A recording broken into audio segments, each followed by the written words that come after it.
Did you ever wonder how many diet secrets from the 1970s are now completely illegal?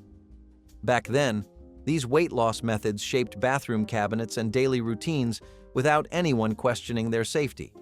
And if the shortcuts we trusted carried risks nobody warned us about, what else slipped past unnoticed? Amphetamine diet pills sold over the counter were once as easy to find as aspirin, sitting on pharmacy shelves and tucked inside purses of women who wanted nothing more than to fit into last year's dress. In the 1970s, doctors handed out prescriptions freely, and drugstores sold milder versions without any prescription at all. People trusted these pills because they worked fast, killing appetite and flooding the body with energy that made every task feel easier. Housewives popped them before breakfast, secretaries took them during lunch, and teenagers swallowed them before dances without understanding what they were putting into their systems. The pills were amphetamines, the same chemical family as street speed, but wrapped in respectable packaging. Nobody talked about addiction, heart strain, or the crashes that followed. It took years of mounting medical evidence before regulators reclassified these stimulants as controlled substances and pulled the over-the-counter versions from shelves. Today, possessing them without a prescription is a criminal offense, but for an entire generation, they were the secret weapon hiding in every medicine cabinet. Rainbow diet pills with multiple drug combinations were the candy-colored answer to weight loss that doctors prescribed with unsettling confidence throughout the 1970s. Each capsule came in a different bright hue, and together they formed a regimen that promised to attack fat from every angle. One pill contained amphetamines to crush appetite, another held thyroid hormones to speed metabolism, a third delivered digitalis to affect heart rate, and a fourth packed laxatives to flush the system clean. Women lined them up on kitchen counters like vitamins, swallowing the rainbow each morning without realizing they were mixing chemicals that had no business being combined. Doctors rarely explained what was inside, and patients rarely asked because the results spoke loudly enough. But hearts raced unpredictably, thyroids went haywire, and digestive systems suffered lasting damage. When regulators investigated, they discovered these combinations had never been properly tested. The practice was banned, prescriptions revoked, and the cheerful rainbow became a symbol of reckless medicine. Today, combining drugs this way would end careers and trigger lawsuits. Liquid protein fasting diets swept through the 1970s like a miracle solution, promising dramatic weight loss for anyone willing to survive on nothing but flavored protein drinks for weeks. The concept was seductive. Replace all food with a carefully formulated liquid. Let the body burn its own fat, and watch the pounds disappear faster than traditional diets allowed. Bottles lined health store shelves, and best-selling books explained how to follow the regimen without cheating.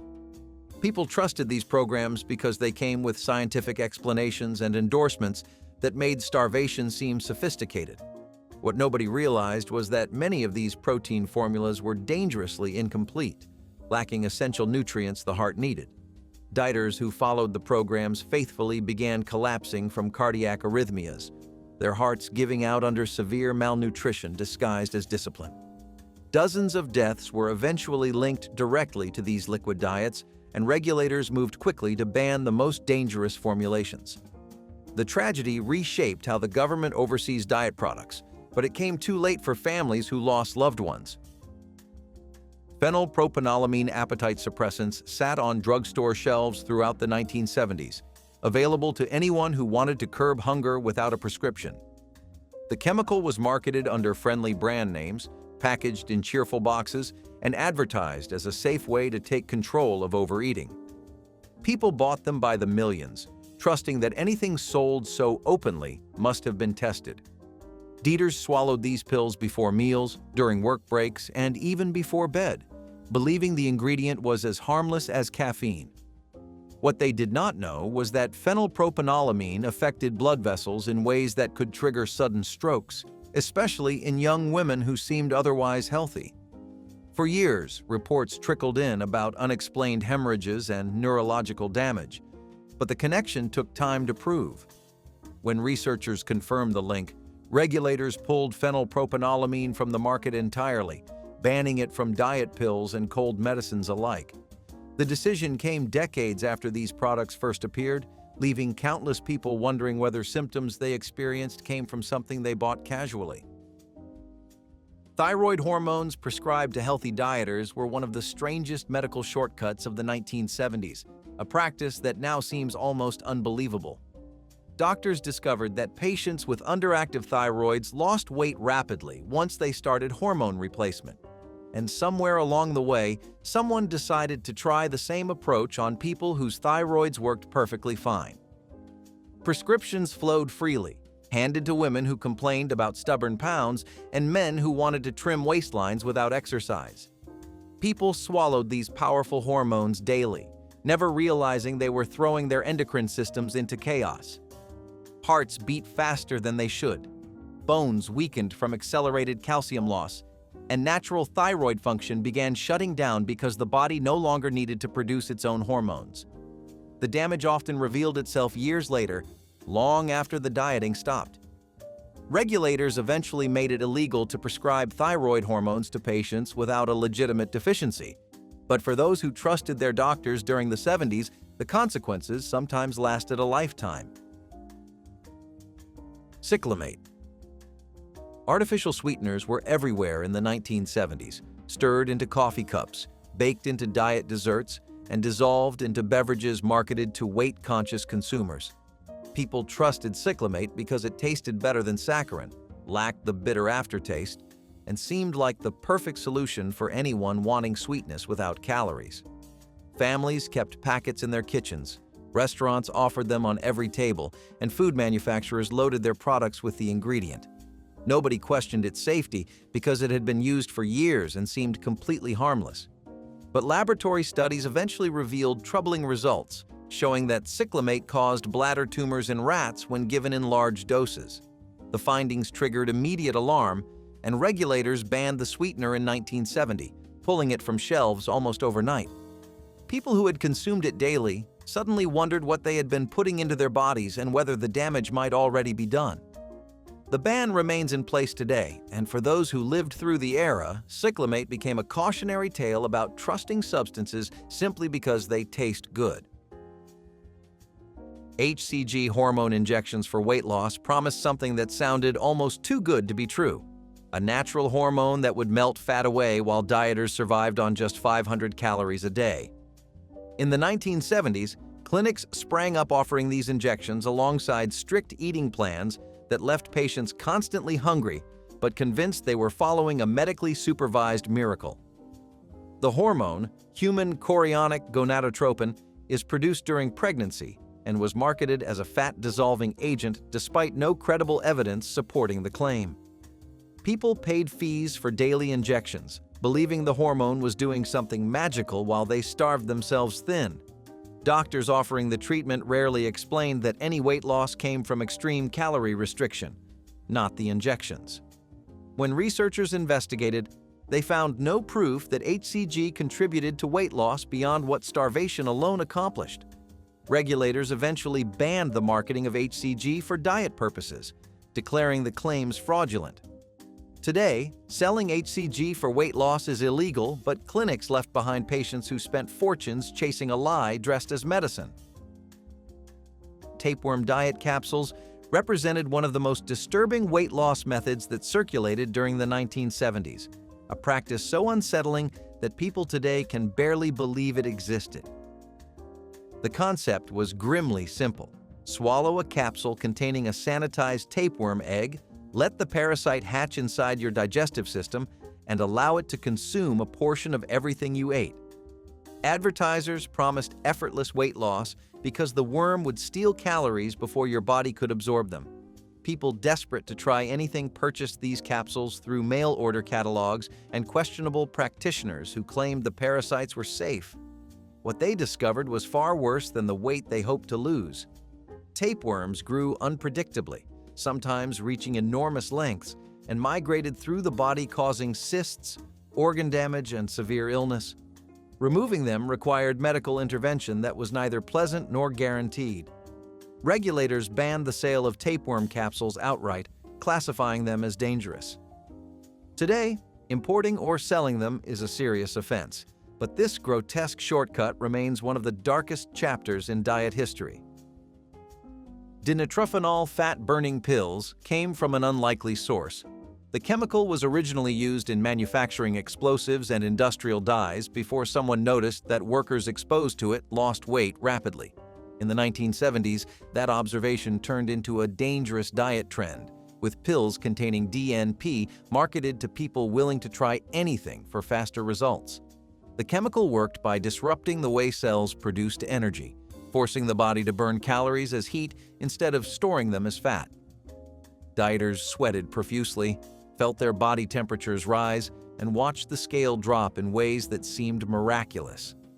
What they did not understand was how narrow the margin was between a dose that caused weight loss and a dose that caused death. DNP poisoning sent body temperatures soaring uncontrollably, cooking organs from the inside and leaving victims with no way to cool down. Emergency rooms saw cases of fatal hyperthermia, and autopsies revealed the horrifying mechanism behind the deaths. Regulators banned DNP for human consumption, classifying it as far too dangerous for any weight loss benefit. Today, possessing it for diet purposes is illegal. Phenmetrazine prescription stimulants became one of the most sought-after diet drugs of the 1970s, favored by celebrities, socialites, and ordinary people who wanted dramatic results. Doctors prescribed it under brand names that sounded modern, and patients trusted that anything requiring a prescription must be carefully regulated. The drug suppressed appetite powerfully, flooded the body with energy, and created euphoria that made dieting feel almost enjoyable. People lost weight quickly, stayed awake for hours, and accomplished tasks with superhuman focus. What nobody discussed was how addictive phenmetrazine became with regular use, or how crashes between doses left people exhausted, depressed, and desperate for the next pill. Abuse spread rapidly, with patients taking far more than prescribed and others obtaining multiple prescriptions from different doctors. Emergency rooms treated overdoses, psychiatrists managed withdrawal, and families watched loved ones spiral into dependency disguised as dieting. Regulators eventually placed phenmetrazine under strict controls. Today, it remains a controlled substance, a reminder that effective diet pills often carried hidden costs. Starch blocker capsules appeared in health food stores across the 1970s, promising dieters they could eat bread, pasta, and potatoes without absorbing the calories. The concept sounded magical. Swallow a pill derived from kidney beans, and enzymes inside would prevent your body from digesting starch. People loved the idea of eating whatever they wanted while a tiny capsule did all the work. Advertisements showed families enjoying dinners without guilt, and sales exploded as word spread. What nobody questioned was whether these pills actually worked or what happened to undigested starch sitting inside the digestive tract.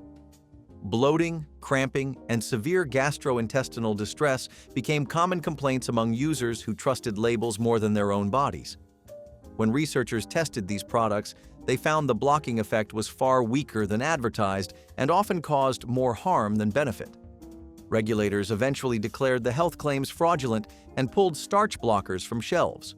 Today, selling them with weight loss promises remains illegal, but the memory lingers among dieters who learned that shortcuts rarely deliver what they promise. Aminorex diet tablets swept through Europe and made their way into American diet clinics during the late 1960s and into the 70s, promising powerful appetite suppression with minimal side effects. Doctors prescribed them confidently, and patients swallowed them gratefully, watching pounds melt away faster than any previous method achieved. The drug worked aggressively, flooding the brain with chemicals that made food seem irrelevant and energy endless. For a brief window, Aminorex felt like the answer dieters had been waiting for. But something terrible was happening inside the bodies of regular users, something that would not reveal itself until damage was done. Patients began developing a deadly condition called pulmonary hypertension, where blood pressure in the lungs climbed to fatal levels. Hearts failed, lungs collapsed, and young healthy people died from a drug they trusted completely. The outbreak was so severe that regulators banned Aminorex entirely, making it one of the first diet drugs pulled for causing widespread fatalities. Today, it serves as a grim reminder that aggressive weight loss sometimes comes with a price no scale can measure. Digitalis containing weight loss formulas were prescribed by doctors who believed speeding up the heart would help patients burn more calories throughout the day. In the 1970s, this cardiac medication found its way into diet cocktails alongside stimulants and hormones, creating combinations no modern physician would consider safe. Patients trusted their doctors completely, swallowing pills that made their hearts pound in ways they assumed meant the treatment was working. The logic seemed simple. A faster heart burns more energy, and more energy burned means more weight lost. What nobody explained was how dangerously narrow the margin was between a therapeutic dose and a toxic one. Digitalis poisoning causes nausea, vision changes, and potentially fatal heart rhythms that strike without warning. Emergency rooms treated patients who had no idea their diet pills contained a cardiac drug. When medical boards finally cracked down on these prescribing practices, Digitalis disappeared from weight loss formulas entirely. Today, using it for dieting would be considered malpractice, but for years it sat inside rainbow pills that millions swallowed without question. Benzocaine diet candy and gum promised to numb the tongue so completely that food would lose all appeal, making it easy to skip meals without feeling deprived. In the 1970s, these products sat on drugstore shelves beside regular candy, marketed as a clever trick for anyone struggling with willpower. The idea was simple: if you cannot taste food, you will not want to eat it. People unwrapped these medicated treats before meals, letting the numbing sensation spread while they waited for hunger to fade. Some chewed the gum constantly, walking through days with deadened taste buds and the strange sensation of a mouth that belonged to someone else. What manufacturers failed to mention was how benzocaine affected more than just appetite. Allergic reactions ranged from mild irritation to life-threatening swelling, and prolonged use created a disturbing disconnect between the body and its natural signals. Regulators eventually questioned the safety of these products, leading to restrictions that pulled most from the market. Today, using anesthetics for weight loss is considered ineffective and dangerous, but the numbing candies remain a strange chapter in diet history. Methamphetamine diet prescriptions sound shocking today, but in the 1970s, doctors wrote them without hesitation for patients who wanted to lose weight. The drug was marketed under brand names that obscured its true nature, and patients had no idea they were taking the same substance that would later devastate communities. Methamphetamine crushed appetite completely, flooded users with energy, and created invincibility that made dieting feel effortless. Housewives cleaned homes with manic intensity, office workers powered through days without meals, and everyone marveled at how quickly pounds disappeared. What nobody discussed was the addiction forming in the background, the paranoia creeping into daily thoughts, or the cardiovascular damage accumulating with every dose. When dangers became impossible to ignore, regulators reclassified methamphetamine as a controlled substance with almost no legitimate medical uses. Prescribing it for weight loss became illegal, and doctors who continued faced serious consequences. The diet pill that seemed like a miracle had revealed itself as one of the most dangerous substances ever prescribed. Bulk laxative diet programs encouraged people to swallow massive doses of fiber supplements before every meal, promising that the bulk would fill the stomach and prevent overeating. In the 1970s, these programs spread through diet books and magazine articles from friends who swore by the results. The concept seemed harmless. Natural fiber from plants could not cause serious harm, and feeling full without eating sounded like the perfect shortcut. People mixed powders into water, swallowed handfuls of tablets, and waited for the expanding mass to suppress appetite. What they did not anticipate was how aggressively these products could obstruct the digestive system when taken in excess. Intestinal blockages sent users to emergency rooms, and some required surgery to remove impacted masses that refused to pass naturally. Dehydration became common because fiber absorbed water faster than people could drink. Regulators eventually required warning labels and dosage limits, but not before countless dieters suffered consequences from something marketed as completely natural. Today, extreme laxative use for weight loss is recognized as dangerous with potentially fatal outcomes. Chlorphentermine appetite suppressants were prescribed throughout the 1970s as a supposedly safer alternative to other stimulant diet drugs on the market. Doctors assured patients this chemical offered powerful appetite control without the jittery side effects of amphetamines, making it perfect for anyone who wanted to lose weight while maintaining normal routines. People trusted these assurances completely, filling prescriptions month after month as pounds dropped away. The drug worked by manipulating brain chemistry in ways that made food seem less appealing, and for many users the effect felt magical. But chlorphentermine was accumulating in body tissues far longer than anyone realized, and consequences of that buildup would not become clear until later. Researchers eventually discovered the drug caused a dangerous lung condition similar to what Aminorex had triggered years earlier. Patients developed breathing problems, chest pain, and pulmonary complications that sometimes proved fatal. Regulators moved to restrict and eventually ban chlorphentermine entirely, adding it to the growing list of diet drugs that promised transformation but delivered tragedy. Guar gum diet capsules were marketed as a natural fiber supplement that would expand dramatically in the stomach, creating fullness that made skipping meals feel easy. In the 1970s, these products appeared in health food stores and pharmacies, promising safe weight loss from a plant-based ingredient that seemed completely harmless. Dieters swallowed capsules before meals, trusting that guar gum would swell with water and suppress appetite without unpleasant side effects. Marketing materials showed happy people enjoying life without constant hunger, and sales climbed as word spread through communities eager for an easy solution. What nobody anticipated was how dangerously the gum could expand before reaching the stomach. Capsules that dissolved too slowly created blockages in the esophagus and throat, sending panicked users to emergency rooms unable to swallow or breathe properly. Some cases required surgical intervention to remove the expanding mass before it caused permanent damage. Regulators banned guar gum diet products after documenting serious injuries and deaths. The natural ingredient that seemed so safe had proven itself capable of causing harm no one imagined possible. Injectable silicone body contouring promised instant reshaping without surgery, diet, or exercise, and in the 1970s, underground practitioners offered the procedure to anyone willing to pay. The concept was seductive. Inject liquid silicone directly into problem areas and watch bulges smooth away as if sculpted by an invisible hand. People desperate for quick results found their way to backroom clinics where unlicensed providers administered injections with little concern for safety. The silicone spread unpredictably beneath the skin, sometimes migrating to places never intended. Infections festered, tissues hardened into painful lumps, and some patients developed systemic reactions affecting their entire bodies. Emergency rooms treated complications ranging from disfigurement to life-threatening infections, and victims required multiple surgeries to remove silicone embedded in muscle and fat. Regulators banned injectable silicone for cosmetic purposes, but the practice continued underground where desperation met opportunity.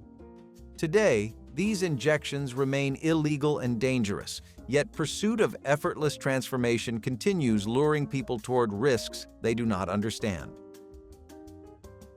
Ephedra weight loss supplements dominated health food stores throughout the 1970s, marketed as a natural herb that could boost metabolism and melt fat without the stigma of pharmaceutical diet pills. The plant had been used in traditional medicine for centuries, and that history gave it an air of safety synthetics could never achieve. People bought bottles by the dozens, swallowing capsules packed with concentrated ephedra extract before workouts and meals. The stimulant effect felt powerful and immediate, raising heart rates in ways that seemed to confirm the supplements were working. What users did not realize was how dangerously ephedra could stress the cardiovascular system, especially when combined with caffeine or taken in excessive doses. Heart attacks struck seemingly healthy young people, strokes disabled athletes in their prime, and deaths mounted until evidence became impossible to dismiss. Regulators eventually banned ephedra containing supplements after years of documented harm, making it one of the few herbal products prohibited by federal action. The natural remedy that seemed innocent had proven itself as deadly as any synthetic drug. Diethylpropion without restrictions flowed from prescription pads throughout the 1970s, handed to anyone who walked into a doctor's office complaining about extra weight. The stimulant was considered milder than amphetamines, which made physicians comfortable prescribing it to housewives, students, and workers who wanted chemical help with diets. People trusted these pills because they came from doctors and pharmacies, wrapped in legitimacy. The appetite suppression worked well enough that patients kept coming back for refills month after month. What nobody monitored was how dependency crept in quietly, or how patients began needing higher doses to feel the same effects. Abuse patterns emerged slowly, showing up in emergency rooms and addiction clinics before anyone connected the dots. When regulators recognized the danger, they reclassified diethylpropion as a controlled substance requiring careful oversight. Prescribing it casually became illegal, and doctors who ignored new rules faced consequences. The easy weight loss pill that once sat in medicine cabinets had joined the growing list of substances too dangerous for unrestricted use. Arsenic complexion and diet wafers sound like something from a Victorian horror story, but traces of these poisonous products still circulated through patent medicine networks into the 1970s. The idea dated back generations. Small doses of arsenic supposedly cleared skin, brightened eyes, and helped the body shed unwanted weight through mysterious metabolic effects. Some products marketed overseas made their way into American hands, promising beauty through ingredients that should never touch human lips. People who used them rarely knew what they were ingesting, trusting fancy packaging and exotic foreign claims over common sense. Arsenic accumulates in the body with each dose, damaging organs slowly and causing symptoms doctors often misdiagnosed as other illnesses. When investigators traced certain poisoning cases back to diet products, the horror became undeniable. Regulators banned arsenic from any product intended for human consumption, but enforcement took years to reach every corner of the market. Today, swallowing poison for beauty seems unthinkable, yet it happened within living memory. Clenbuterol fat-burning tablets were never approved for human use in the United States, but that did not stop determined dieters from obtaining them through underground channels throughout the 1970s and beyond. The drug was designed for veterinary purposes, helping horses and cattle breathe easier by relaxing airway muscles. Somewhere along the way, bodybuilders and dieters discovered that clenbuterol also burned fat rapidly, and word spread through gyms and locker rooms. People imported tablets from countries with looser regulations, trusting foreign labels they could not even read.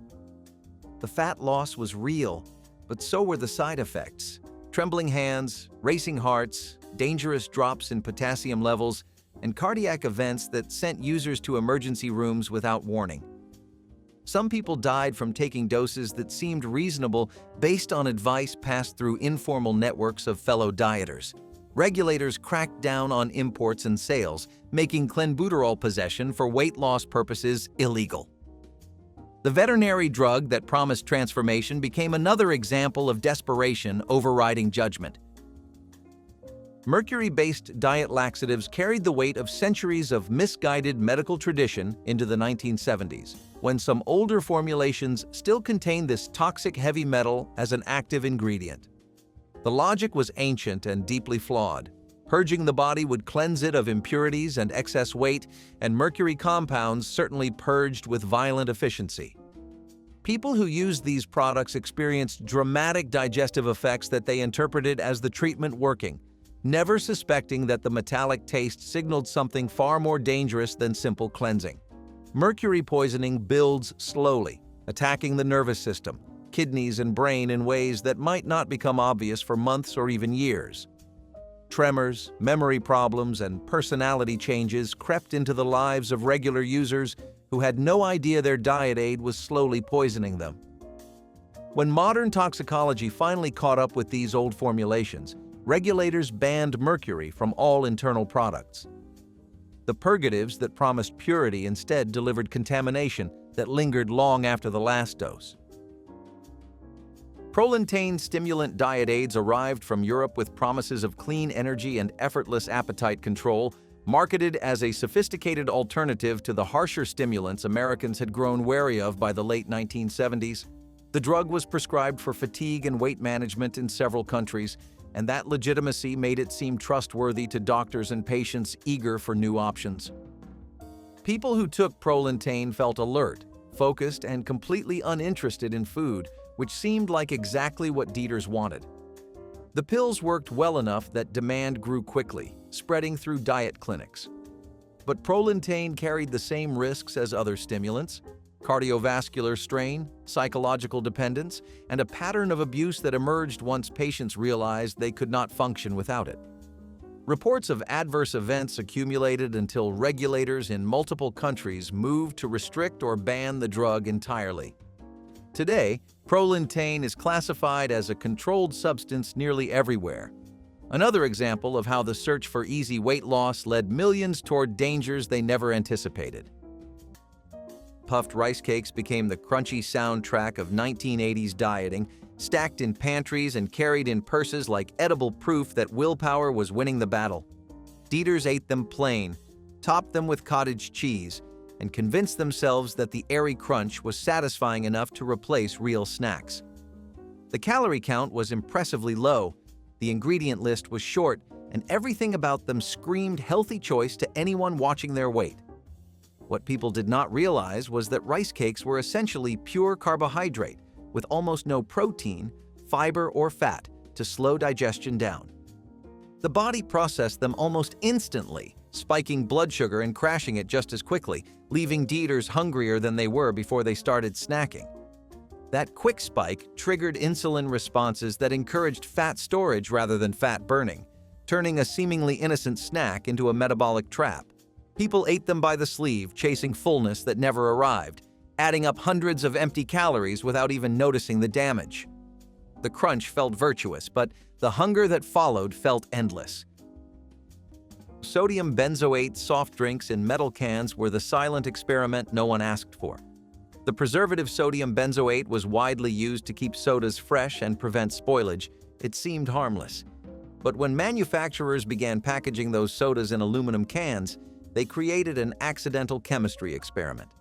The acid in the soda reacted with both the metal and the preservative, forming trace amounts of benzene, a known carcinogen. The reaction was slow and invisible, but over time it turned sealed cans into ticking health hazards. Consumers had no idea. The drinks tasted the same, fizzy and bright, a staple at picnics and drive-ins. When scientists finally uncovered the problem in the 1980s, it was a public relations nightmare. Companies rushed to change formulas, remove sodium benzoate, and test for safety. But the damage to trust had already been done. It was another case of innovation outpacing caution, of chemistry being used before it was fully understood. The soda cans of the 1950s represented the excitement of a new age, but also its recklessness. They glimmered with promise, even as they carried a danger that no one could see.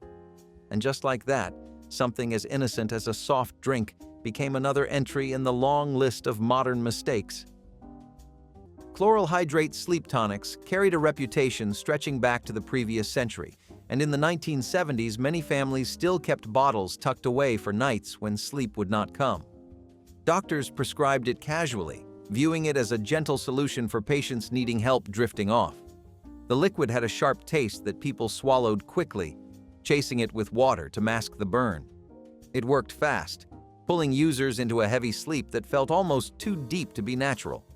Travelers took it for long flights, anxious patients took it before procedures, and exhausted parents took it after weeks with newborns. Nobody talked about chloral hydrate being the active ingredient in the infamous knockout drops of crime novels. The margin between a therapeutic dose and a dangerous one was uncomfortably narrow, and mixing it with alcohol could turn a simple sleep aid into something fatal. When overdose reports and accidental deaths mounted, regulators restricted access and eventually removed it from common use. The tonic that once promised rest now serves as a reminder of how easily trust can be misplaced in something familiar.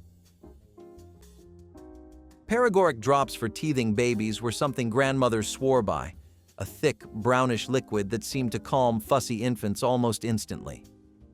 In the 1970s, parents rubbed it directly onto swollen gums without realizing they were applying a preparation containing opium. The bottle sat in medicine cabinets alongside baby aspirin and diaper cream, treated as just another tool for surviving teething. Mothers passed down the recommendation from generation to generation, believing they were sharing wisdom rather than danger.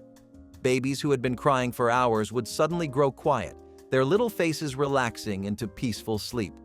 It seemed like a miracle, and nobody questioned why it worked so well. Pharmacists sold it without hesitation, and doctors rarely warned against its use.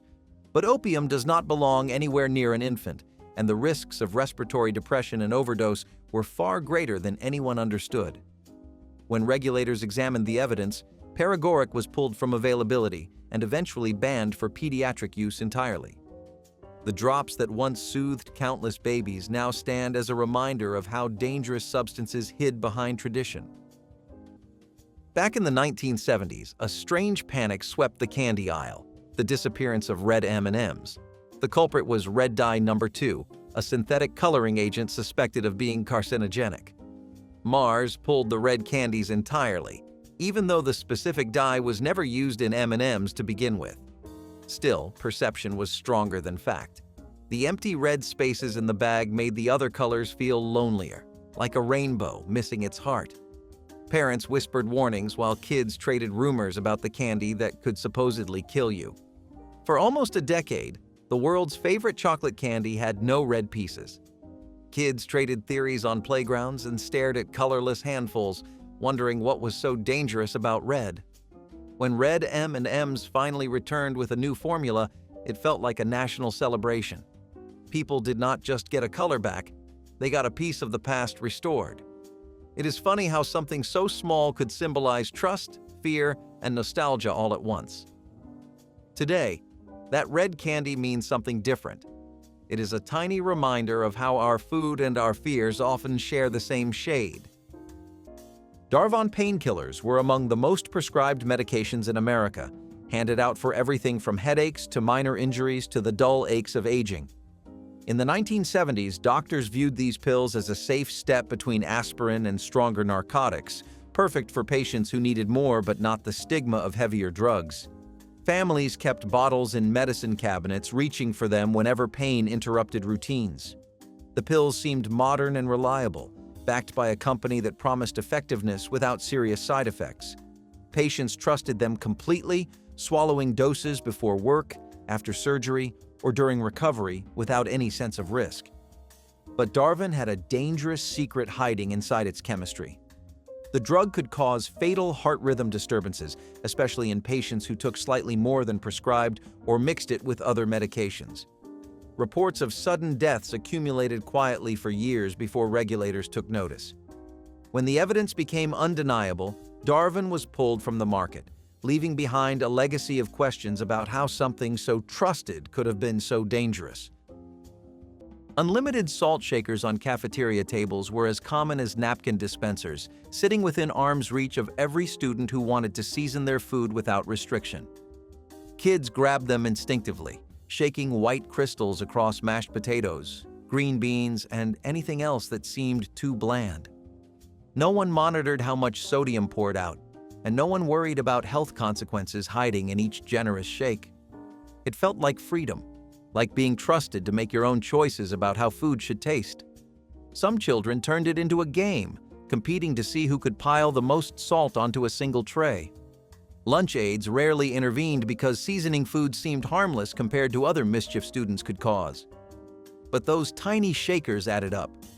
When health researchers began connecting childhood sodium intake to long-term blood pressure problems, school nutrition guidelines changed dramatically. Salt shakers were pulled from tables, and kitchens were required to prepare foods within strict sodium limits. Today, giving students unlimited access to salt seems almost reckless, a relic of an era that trusted children with choices we now understand were never truly safe. Methapurylene antihistamine sleep aids were tucked into medicine cabinets across America throughout the 1970s, marketed as gentle helpers for anyone struggling to fall asleep. These over-the-counter pills promised relief without the drowsy hangover of prescription sedatives, and people trusted them because antihistamines seemed ordinary. Parents took them after long days, travelers took them to adjust to new time zones, and students took them when anxiety kept them awake. The pills worked by blocking histamine receptors, creating a drowsiness that felt natural rather than chemical. Nobody questioned the safety of something sold openly beside vitamins. For years, families relied on these sleep aids without concern. But laboratory studies eventually revealed something terrifying. Methapyroline was linked to liver cancer in animal testing, and the implications for humans could not be ignored.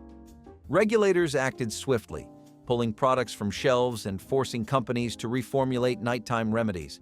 The pills that once promised peaceful rest became symbols of how danger can hide inside ordinary-looking packages on pharmacy shelves. Canned fruit swimming in heavy syrup was a cafeteria staple that made fruit feel like dessert, each spoonful glistening with sugary liquid that pooled at the bottom of the bowl. Peach halves, pear slices, and fruit cocktail arrived in industrial cans that lunch workers opened before portioning the contents into small dishes. The syrup was thick and sweet, the kind of liquid children instinctively drank after finishing the fruit itself. Schools served it proudly because it counted as a fruit serving, checking a nutritional box without requiring the expense of fresh produce. Parents assumed their children were eating something healthy because the word fruit appeared on the menu. But those heavy syrups contained enough added sugar to rival candy, turning what should have been a wholesome choice into something far less innocent. When regulators examined the sugar content hiding in school fruit servings, heavy syrup became an immediate target. Today, canned fruit in schools must be packed in water, natural juice, or light syrup containing a fraction of the sugar children once consumed without question. The fruit tastes different now, less like a treat and more like what it always should have been. Milltown tranquilizers became a phenomenon in the 1970s, prescribed so widely that taking them seemed fashionable among suburban housewives. Doctors handed out prescriptions for everything from mild nervousness to ordinary tensions of modern life, and pharmacies filled bottles by the millions. The pills promised to smooth away rough edges, leaving users calm without heavy sedation. Women talked about their Milltown prescriptions at bridge clubs and cocktail parties, treating tablets like sophisticated accessories rather than serious drugs. The name became shorthand for tranquility, appearing in magazines with surprising frequency. But meprobamate, the active ingredient, was not as gentle as its reputation suggested. Dependence developed quietly, and patients who tried to stop found withdrawal symptoms they never expected. The line between therapeutic use and problematic reliance blurred quickly, and many discovered they could no longer function without pills they once took casually. When regulators classified Milltown as controlled, the decision came with countless stories of dependence. The tranquilizer that defined an era of easy calm now serves as a warning about medicines embraced too eagerly. Sugar-free gelatin desserts became the guiltless treat of the 1980s, wobbling on plates at dinner tables and hospital trays as proof that dieting did not have to mean deprivation. The bright colors, the jiggly texture, and the near-zero calorie count made them feel like magic, a dessert you could eat without any consequences at all. Dieters spooned them up happily, sometimes adding a dollop of artificially sweetened whipped topping to make the experience feel even more indulgent and satisfying. What nobody questioned was what exactly was creating that sweetness if sugar had been completely removed from the equation. Artificial sweeteners filled the gap, chemicals designed to trick the tongue without delivering actual energy to the body. Researchers would later discover that this trickery could confuse hunger signals, disrupt gut bacteria, and leave people craving real sweets more intensely than before. The gelatin itself offered almost no nutritional value, just a brief moment of flavor followed by emptiness that sent many right back to the kitchen looking for something more substantial. It is strange to think the zero-calorie promise was hiding costs nobody saw coming. Coca-Cola with real coca extract was one of those open secrets everyone knew but no one mentioned. The original formula, created decades earlier, contained trace amounts of coca leaf, the same plant used to make cocaine. By the 1950s, the company claimed to have removed it, but in some rural bottling plants, the old recipe still found its way into production. It gave the soda a unique kick, a kind of energy that people swore by. No one called it addiction back then. They just said it helped them get through the day. Coca-Cola was more than a drink. It was America's tonic. its pick-me-up, its symbol of modern energy. But once the truth became impossible to ignore, Coca-Cola quietly changed its process for good. What was left was still iconic, but a little less wild, a little more safe. It's funny to think that one of the most innocent brands in American history was once powered by something so forbidden. Fruit juice cocktails filled glasses across America in the 1980s, poured generously at breakfast tables and packed into school lunches as the healthy alternative to soda that parents could trust completely. The cartons featured pictures of ripe fruit, the labels boasted vitamin content, and families believed they were giving their children something nourishing and natural every single morning. What few people noticed was the word cocktail tucked quietly into the name, a subtle admission that real fruit juice made up only a small fraction of what was actually inside the colorful packaging. The rest was water, high fructose corn syrup, and artificial flavors designed to mimic the taste of fruit without the cost of actually using it. A single glass could contain as much sugar as a can of cola, yet families drank it freely because the marketing made it feel wholesome and nutritious. Children guzzled it at meals, parents sipped it thinking they were making smart choices, and the scale kept climbing without anyone connecting the dots. The vitamins on the label could not cancel out the sugar-flooding bloodstreams with every single pour. There was once a time when you could buy super-size McDonald's items not just in restaurants, but frozen in grocery stores.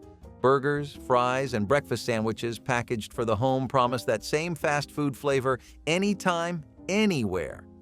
It was a symbol of convenience, of America's unstoppable appetite for more. The frozen line sold well at first, feeding late-night cravings and quick dinners. But soon, the tide began to turn. Documentaries and health advocates exposed the growing obesity crisis, linking it to portion sizes and processed foods. The phrase "supersize" became a public target, a warning instead of a badge of indulgence. Laws requiring calorie disclosures and nutritional transparency pushed McDonald's to retire the branding entirely. Shelves that once held those frozen giants went empty, replaced by smaller, healthier options. For many, it marked the end of an era, a time when fast food felt fun, not frightening. Yet there is something undeniably nostalgic about those oversized meals, wrapped in red and gold packaging that promised happiness in minutes. They were part of a bigger cultural story, one about convenience, excess, and the simple joy of biting into something you knew you should not. And maybe, deep down, that is why people still miss them, not for the taste, but for the freedom they once represented. Diet margarine spreads became the heart-healthy darling of 1980s kitchens, replacing butter on toast, in baking, and on every dinner roll that landed on the family table. Doctors warned about saturated fat, commercials promised lighter living, and families made the switch believing they were protecting both their hearts and their waistlines at the same time. The tubs sat in refrigerators like badges of responsible eating, soft and spreadable, and supposedly guilt-free. What nobody explained was that these margarines were often loaded with trans fats, refined oils, and additives that the body struggled to process efficiently. Removing natural fat and replacing it with laboratory-engineered alternatives did not make the product healthier. It simply changed the type of damage being done. Many of these spreads also contained hidden sugars and sodium, designed to make up for the flavor lost when real butter disappeared from the recipe. People spread them thickly and confidently, unaware that the swap they trusted was not delivering the benefits they expected. When researchers connected trans fats to stubborn weight gain, the margarine revolution looked far less heroic. Phenobarbital elixirs for fussy children were once considered a reasonable solution for parents exhausted by sleepless nights and inconsolable crying. In the 1970s, doctors prescribed these barbiturate syrups without much hesitation, believing they were helping families cope with the ordinary challenges of raising young children. The liquid came in bottles with cheerful labels, flavored to make swallowing easier, and parents measured doses with casual confidence. A spoonful before bed promised a quiet night, and desperate mothers saw nothing wrong with reaching for the bottle when exhaustion made everything feel impossible. Nobody called it sedating children back then. It was simply helping them sleep, the way a warm bath or lullaby might. But phenobarbital is a powerful drug that depresses the central nervous system, and giving it to developing brains carried risks nobody fully understood. Overdoses happened more easily than parents imagined. When awareness finally grew, restrictions tightened dramatically, and the idea of giving barbiturates to toddlers became unthinkable. Those bottles now represent a time when convenience overshadowed caution in unsettling ways. Tab Diet Cola was the drink that launched 1,000 diets in the 1980s, sitting proudly in refrigerators across America like a promise wrapped in a pink can. People grabbed it without hesitation, believing that switching from regular soda was the smartest move they could make for their waistlines. The commercials showed slim, happy people sipping their way to a better body, and nobody questioned the science behind it. What families did not realize was that the artificial sweeteners inside could trigger cravings stronger than regular sugar ever did. Studies would later reveal that these zero-calorie drinks confuse the body's natural hunger signals, making people eat more at their next meal without even noticing the change. The sweet taste told the brain to expect calories that never arrived, leaving the metabolism searching for fuel it could not find anywhere. People drank can after can while their appetites quietly expanded in the background. By the time researchers connected the dots between artificial sweeteners and increased hunger, millions had already built their entire diet strategy around a beverage that was working against them the whole time. Before energy drinks or sports beverages, there were jungle juice barrels, tiny plastic jugs filled with sweet fluorescent liquid. They were cheap everywhere and perfectly sized for a kid's hand. The foil tops peeled back with a satisfying pop, releasing a sugary scent that screamed childhood. You could buy a handful for the change in your pocket, clutching them like treasure all the way home. The colors, bright blue, cherry red, electric green, felt alive, like liquid candy glowing under sunlight. Kids would trade flavors at lunch tables, sipping victory through tiny straws. But those bright colors and low prices came at a cost. The dyes used in some batches were later found to violate safety standards, and the thin plastic barrels posed choking and contamination risks.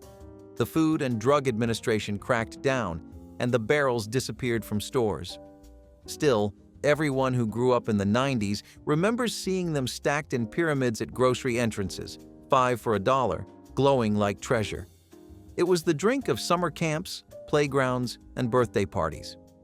Today, the thought of drinking one might make adults cringe, but for a generation of kids, that syrupy taste still feels like home. Fat-free salad dressings lined grocery store shelves in the 1980s like colorful bottles of guilt-free indulgence, promising dieters they could drench their greens without worrying about their waistlines at all. The labels shouted "zero fat" in bold letters, and shoppers grabbed them by the armful, believing they had discovered the loophole that would let them enjoy flavor without consequences. What few people stopped to consider was what replaced the fat that made dressing taste rich and satisfying in the first place. Manufacturers knew that removing fat also removed flavor, so they compensated by pouring in sugar, corn syrup, and thickeners that turned a supposedly healthy choice into something closer to dessert topping. People poured these dressings generously over salads meant to be diet food, unknowingly adding spoonfuls of hidden sugars that spiked blood sugar and left them craving more food within the hour. The salad itself became a vehicle for sweetness disguised as health, and the scale refused to budge no matter how many leafy greens were consumed. Families trusted these bottles because the marketing felt convincing. Methaqualone tablets for anxiety were marketed under names that sounded clinical and reassuring, promising relief from the nervous tension that defined modern life. In the 1970s, doctors prescribed them freely, believing they had found a safer alternative to barbiturates. Patients loved how the pills melted away worry without leaving them foggy the next morning. The sensation was warm and loose, a pleasant unwinding that made stressful days feel manageable. Housewives took them before social gatherings, businessmen took them after difficult meetings, and students took them when exam pressure became unbearable. The pills seemed sophisticated, almost glamorous, associated with relaxation rather than danger. But methaqualone was not the gentle helper it appeared to be. Tolerance built quickly, and people found themselves needing higher doses for the same calm. Dependence followed tolerance, and withdrawal brought misery that drove patients back to the pills again and again. By the time regulators recognized the scope of the crisis, methaqualone had already devastated lives. Today, it sits on the list of Schedule I substances, forbidden entirely, a relic of an era when medicine moved faster than caution. Natural granola bars filled lunchboxes and gym bags throughout the 1980s, wrapped in earthy packaging that promised wholesome energy and healthy snacking for busy families. Parents handed them to children believing they were making a responsible choice, and dieters tucked them into desk drawers as guilt-free afternoon pick-me-ups. The word natural felt like a guarantee that whatever was inside came straight from fields and orchards rather than factories and laboratories. What nobody bothered to check was the sugar content hiding behind that reassuring label on the front of the package. Most granola bars of the era contained as much sugar as a candy bar, held together with corn syrup, honey, and sweeteners that sent blood sugar soaring within minutes. The oats and nuts that made them feel healthy were often outnumbered by chocolate chips, dried fruit coated in sugar, and binding agents designed to make every bite taste like dessert. People ate them believing they were fueling their bodies wisely, never suspecting that the energy crash and renewed hunger would follow within the hour and send them searching for more food. Olestra fat-free snack foods were supposed to change the world, or at least the waistlines of America. When they hit the shelves in the 1990s, people could not believe it. Potato chips with all the flavor and none of the fat. Ads promised guilt-free indulgence, a revolution in snacking. The secret was Olestra, a synthetic fat molecule that passed through the body undigested. The science seemed sound, the dream flawless, until people started eating it. Within months, complaints poured in. The chips tasted fine, but they came with a terrible side effect: sudden, uncontrollable digestive distress.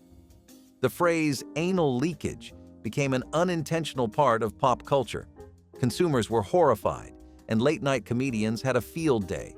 Regulators eventually forced warning labels on Olestra products, and the once promising miracle faded into embarrassment. For a while, the brand tried to rebrand and reformulate, but the damage was done.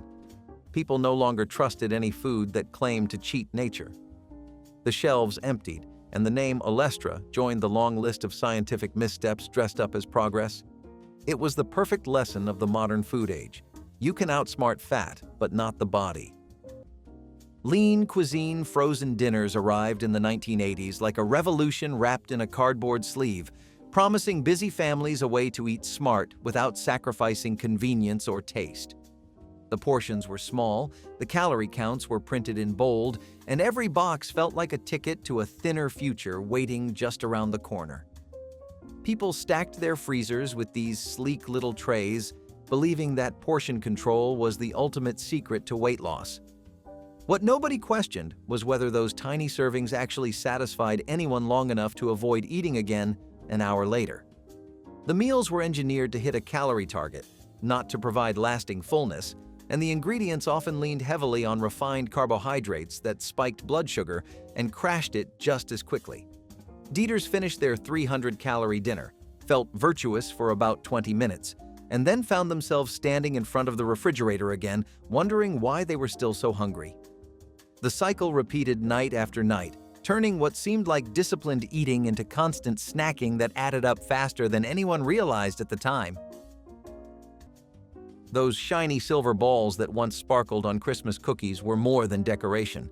They were tradition. Every family had them, tucked away in a jar beside colored sprinkles. They were called silver dragées, tiny metallic orbs that made cakes and wedding desserts shimmer like jewelry. In the glow of candlelight or under frosting, they looked almost too beautiful to eat. And, as it turned out, they were. The Food and Drug Administration banned them after discovering the metallic coating contained real silver, which is not considered edible. For years, bakers had sprinkled actual metal onto desserts without realizing the potential health risk. It was not toxic in small amounts, but the government could not take chances.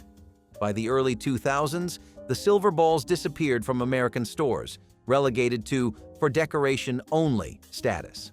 Still, people continued using them secretly, claiming no holiday cookie looked complete without that touch of sparkle. They became a quiet act of nostalgia, a bit of rebellion wrapped in frosting. Even now, older recipe books list them casually, as though nothing ever changed. There was magic in those metallic sweets, a reminder that sometimes beauty and danger can share the same shine, and that not everything meant for the eye should ever meet the tongue. Amphetamine diet pills were handed out freely in the 1970s, especially to women who wanted to shed a few pounds before summer or fit into a special dress. Doctors wrote prescriptions without hesitation, believing these tablets were a safe and modern shortcut to a slimmer figure. Housewives loved how the pills gave them energy to clean the house, cook dinner, and still feel awake enough to greet their husbands at the door. Nobody called them speed back then, at least not in polite company. They were simply diet aids, modern medicine doing what modern medicine was supposed to do. Pharmacies filled bottles by the hundreds, and patients returned month after month without anyone raising an eyebrow. The weight came off quickly, and for a while everything seemed perfect. But the energy was not natural, and the crashes that followed each dose grew harder to ignore. Hearts raced, sleep vanished, and some patients found themselves unable to function without the pills. When regulators finally understood the scope of the problem, restrictions tightened fast. The diet pills that promised effortless weight loss left behind a legacy of dependence and broken trust. Before you go, tell us which banned diet secret shocked you most. Tap like if this journey through forgotten dangers hit home, and subscribe so you never miss the next deep dive into the risks hiding in plain sight.